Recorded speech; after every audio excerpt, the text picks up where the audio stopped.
Welcome back to my car shop. Today we're discussing and demonstrating how to reinforce sheet metal if you don't have a bead roller. Stay tuned and we'll talk to you in just 30 seconds. Don't go away, stay tuned. I promise it'll be worth it. Working out of a 100-year-old refurbished barn, bringing 35 years of experience to projects considered beyond repair. Vision, creativity, and problem solving are essential tools in this place. Watch as we transform junk into polished metal miracles. This is My Car's Shop.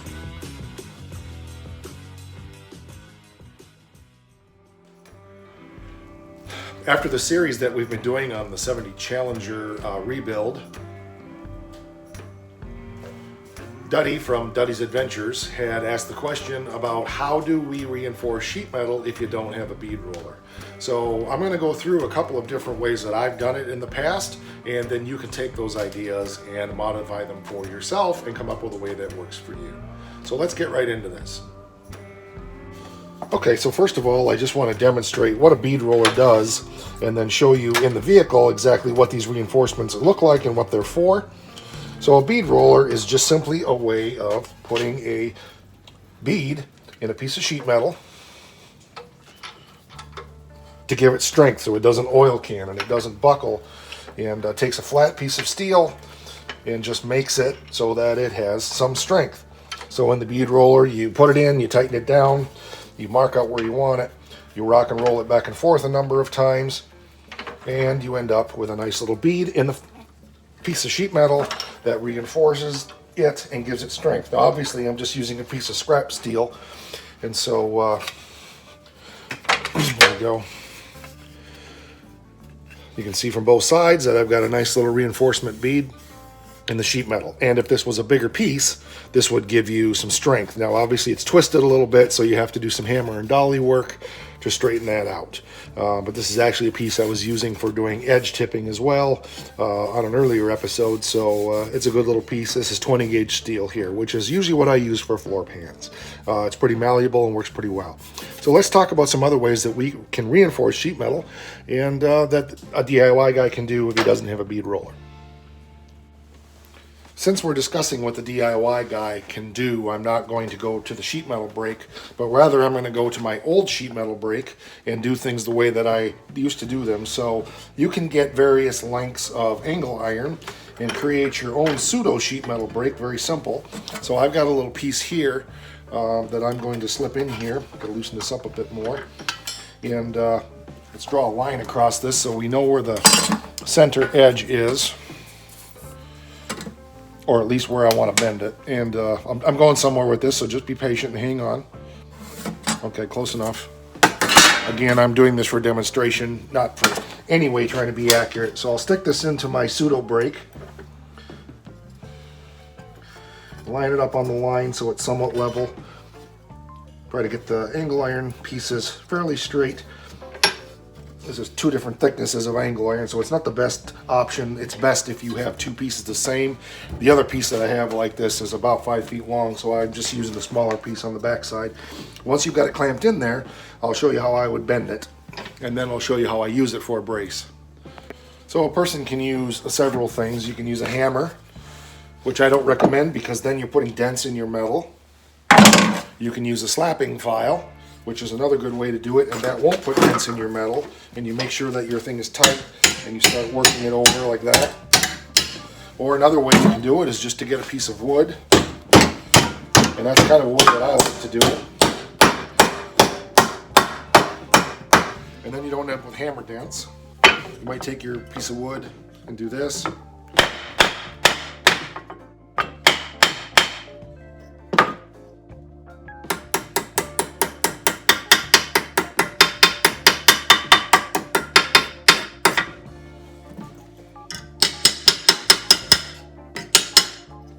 Then just go and tighten that edge up a little bit.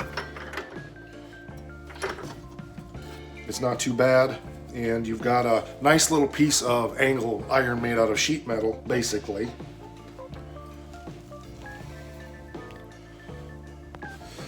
So then I would take if this was a piece of floor pan, I would take this piece that I made, and I would put plug weld holes in here, you know, however long, put this on the back side, clamp it down, and weld that in. And then I've reinforced that sheet metal like that. I believe that's actually what I did on the 88 Dodge truck. I haven't gone back there to look at it yet. I don't know if I have archival footage of when I put the floors in that or not. If I do find some time, I'll dig it up. But I'm guessing that I probably didn't photograph this process as much. We'll see. But anyway, so if you're not caring at all about it looking factory, then you can do this, and you've created a piece that will help to reinforce that. And I would do that as long as you can. The challenge with that is you have to put it, you know, in your floor pan where it's not going to interfere with things underneath the vehicle that you're doing. And again, you're going to do that because you don't care at all if it looks factory. It's been quite a few years since I've done this, but I did put a piece of floor in here on this Dodge truck that comes from way back up in here and goes down. And I see what I did on this one. I had an oil canning spot right here, and I didn't even weld that in. I just did sheet metal screws, so I obviously wasn't really caring about how durable it was going to be or how long it was going to last on this particular vehicle. This is just kind of my bomber truck. That's my shop truck when I'm running it. I haven't run it for years. But underneath that, and I won't bother to show you, but there's just a piece of that angle brace like I just showed you that I made, and I just screwed it in there. So if I was going to do this as a more permanent solution, I would have just plug welded that in there and been good to go.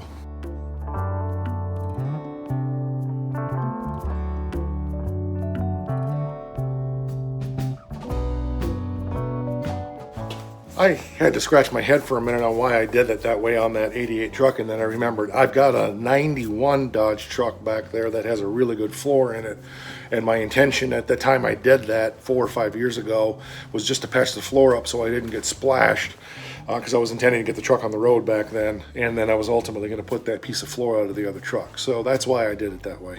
I had to think about that for a minute. But anyway, so using an L-piece reinforcement works great, and if it's a temporary thing, screw it in or weld it in or whatever it takes. Just make sure there's clearance underneath so it's not interfering with anything, chafing on anything, etc., etc., etc., etc.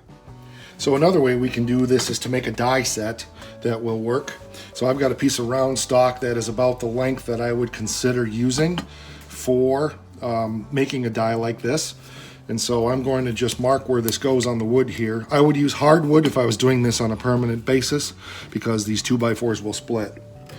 But you'll get the idea of how this works. And you can make yourself, actually you can make this out of metal. It's another good way to do it.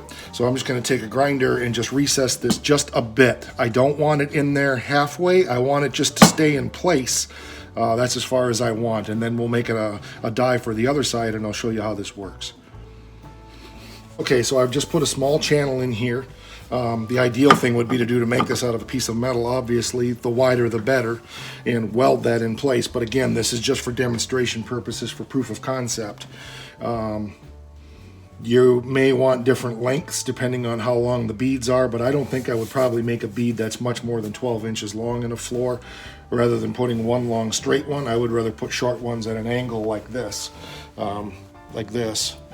So again, let me show you this way on the camera here. So rather than making one long one that's however long, 14, 18 inches, I would probably make short ones going this way across that floor pan to get that reinforcement. But whatever works. So now that we have this made, we also need to make a female die to go over it so that we can take our piece of metal, put it over it, put it down, and then begin the process of hammering it down. So as you see, I've got this made as I showed you, and I made just crudely with the grinder. If I was using this as an actual production tool in my shop, I would make this out of hardwood or metal. I would use a router to create a nice ball in here and so forth. All I'm trying to do is show you the proof of concept. I don't want to spend a ton of time on doing this, but I want you to see what can be done. So we'll take this piece of metal and we will lay it over here, and then we will set this up. You need to make a mark on your tool or have alignment pin. That's probably what I would consider, is putting some alignment pins here and here with my over piece that had holes in it so I know it would be true. Again, I'm just doing this for proof of concept, so I'm going to just do a mark on here, so I know where my ends go, so that I can just kind of line that up, because when the metal's in there, it's kind of going to be wonky and I'm not going to be able to tell where it is. So put my piece of metal on here like so, line this up, get my holes lined up. Again, this should be a much bigger piece than I'm using, but this will do proof of concept. It's going to be really tippy, so again, in this case, I'm going to have to hold it, but I just start tapping. Try to hold my lines where I want them. Hopefully this will last long enough in this softwood.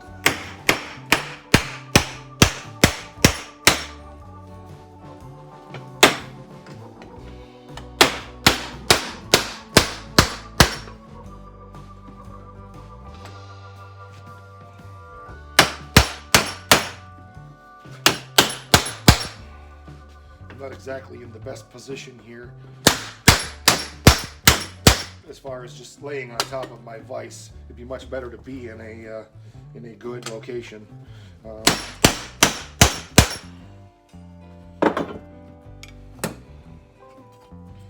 So I've kind of created this. Now I need to take it to the next level in a much longer piece. Of course, I'm going to have to do some hammer and dolly work, and you can see the crudity of it because my piece in here was kind of crude. But if you made a nice job, and you have to remember that you have to allow a lot of extra space for the metal, so you can see that my channel is much bigger than my piece of rod that I'm using.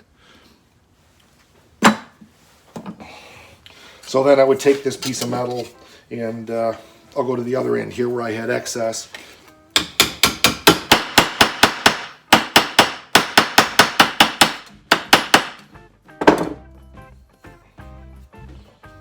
Back on again one more time, tighten it up a little bit.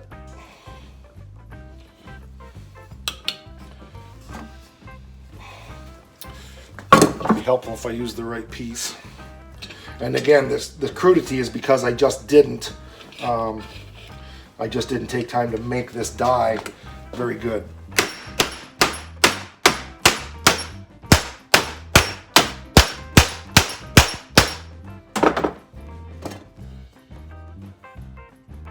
But you can see what I'm getting at here.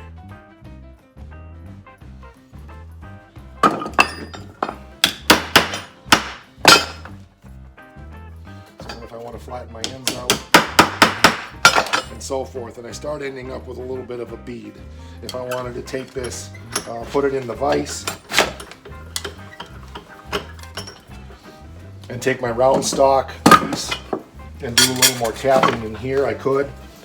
Get that a little bit tighter.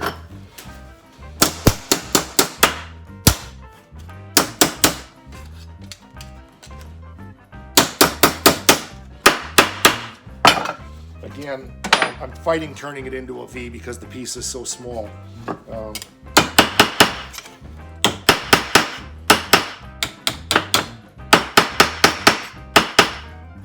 But you're getting the idea.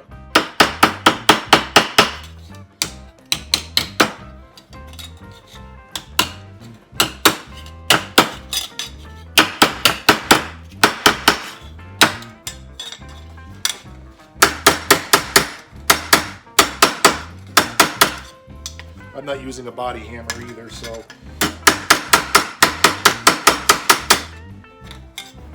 a little hammer and dolly work, then we could put that potentially into a floor pan. You can see that it's kind of wonky, but we can straighten it out by clamping it here in the vise, tapping it back a little bit here and there. Again, in a much bigger piece, that wouldn't be as big an issue, but it still will be an issue.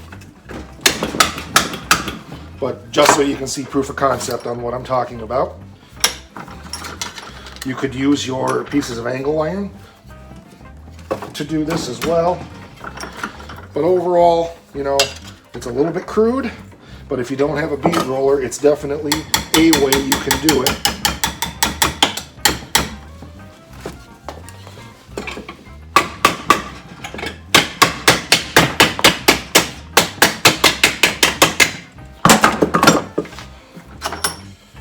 not bad. So there you go, kind of a crude homemade way to use a piece of round stock and a couple pieces of wood or metal. Obviously do a better job creating this channel. I just took my 4-inch angle grinder and just rotted it out, knowing it wasn't going to be great. If I had my router, I could have used a ball router. That would have been, let's say, if this is a piece of 5/16, I don't know that it is, I might have used a 1/2-inch ball router in here to give myself plenty of clearance on both sides. You might want to consider rounding the edges off. That might help things. And if you're going to be doing floor pans or such, then make your pieces that you're putting your die into and your metal rod into much longer, so that you can kind of sandwich all that together, and you can actually use a clamp to kind of hold it together as you're tapping on it. I wouldn't use softwood, because probably about one more of these and it's going to be junk. So those are some ideas and ways you can reinforce. Another way you can, I'll show you right now. I don't use this much anymore, but I do have this flanging tool, and if you're going to get a flanging tool, I would strongly suggest not getting this one. It has almost no power, but you can take this flanging tool and go down and flange on the metal, like so, and create this little L-shaped step. And then you can lay your other piece of sheet metal in on top of it for an edge, and that will also give you some strength. So where you have that L piece or that L clamp, let me find a, yeah, okay. So where you have that L clamp or L crimp, you can use it at the edge of a joint and lay another piece in there, and then plug weld that together. And between the weld and the step flange, that will also give that some strength, at least stop it from oil canning. It might not support body weight, but if it's just a place in the floor pan where it's maybe closer to being under the seat, or it is under a seat and it's just oil canning on you, you might consider just putting an L flange in there, depending on how your pieces come together, because you can get some strength. You can also add, you can do that flange and also add the L brace underneath, again, depending on the length and so forth. But I really would limit a bead roll or even an angle brace like this, or you can do 2 of these. So do another one that goes, you know, this way down, and that would give you more strength, because you could pinch weld that together, or plug weld 2 of those together and then plug weld it to the floor. It depends how much strength you need. But for a DIY who's not trying to replicate factory, these are some ways that, all of these ways that I've used in the past to make a thing in the floor. I'll show you one I did in the 47. I was referencing actually in another video, saying driving down the road, am I carrying that? I did some sheet metal work in the trunk floor that isn't the greatest. I'll show you what I did. So the trunk floor here in the 47 wasn't the greatest, and so before I figured out how to do this round stock thing, I had just took and pounded some metal over round stock, and then literally just welded it into slits in a piece of sheet metal. And it works. It gives this floor great strength here. I just put that patch down again, knowing it's going to be covered. Who cares? So these are the factory beads here. Then when I did this one over here, I actually had used the method with round stock here to make part of this. I don't think I made all of it. I think I made half of it. I think this half up here is what I created, if I remember right. Or maybe it was this half back. I think it was this piece right back here is what I did. And I used that, basically that method that I just showed you with round stock, and I think I used a vise and a couple pieces of metal on that. But anyway, so that's what I did here to make that. And you know, it's not perfect, but it's respectable. And the main thing is it provides the support. So again, here it was pounding metal over a piece of round stock and just welding it into slits, which works. Or actually using that metal method over here. And this obviously much more closely replicated the factory creases in the floor for strength. The possibilities on the ways you can reinforce sheet metal are as limitless as your imagination. And I've just shared with you 4, 5, 6 different ways that I've done it before I had the bead roller. I'm always interested in building drivers. I'm never building cars for the Riddler Award, things like that. I've certainly built those cars, worked on those cars. But my own stuff, I tend to be just a lot more simplistic. I'm going to be driving it, I'm going to have fun with it, and I don't care if it underneath has some stitching and some stuff that's not perfect. I'm more interested in functionality. I don't want something going down the road, buckling in the floor, which I've definitely had on my old 74 Power Wagon that I had. I put floors in that before I knew what I was doing 372 years ago. And that floor was always buckling on me. I've learned a lot since back in those days in the 90s. And, you know, there's lots of ways you can do this. So just put on your thinking cap and come up with ways that work for you in the context of what you're doing. But if you're just trying to make yourself a good driver quality vehicle, you want something that's safe, something that keeps the mud out of your face if you're going down a trail or down the road, and keeps the water out of your face, keeps your carpeting and your floors from getting wet, and you don't want it going boom, boom, boom, boom, boom. Then, did you catch that sound? Boom, boom, boom. Then there's many ways you can do it. So be creative in the way you do it. And if you have other ideas how you can do reinforcement for sheet metal, put them down there. I'm always learning something new as well. And so I'm just happy to share this with you. Again, thanks Eric from Duddy's Adventures for asking the question on one of the videos on making floor pans. And I hope this has been helpful to you. Also, drop suggestions down there on what other how-to videos you would like me to share. I'm happy to share my experience with you. I really appreciate all of you being here. I appreciate all of our new subscribers who are joining us on this insanity that I call Mike's journey in fabricating here at My Car Shop. If you haven't subscribed to the channel, I really would encourage you to do so. There's a lot you can learn here, and there's a lot I can learn from you. So really, to me, this isn't just about what I give. I just see myself as a conversation starter, and I share my experience. So subscribe, hit the bell for notifications, smash that like down there on the video. If you haven't done that, that also helps us. If you're in groups on Facebook or other places on the internet, chat forums and so forth, that you think these videos would be helpful to other people, or they would find them encouraging, or if you think they would get a kick out of this and need somebody to laugh at, then by all means feel free to share the link. Just hit that share button, copy the link, take it, paste it wherever you want it to go. We are on Instagram, we're on Facebook /My Car Shop, and don't forget, rock.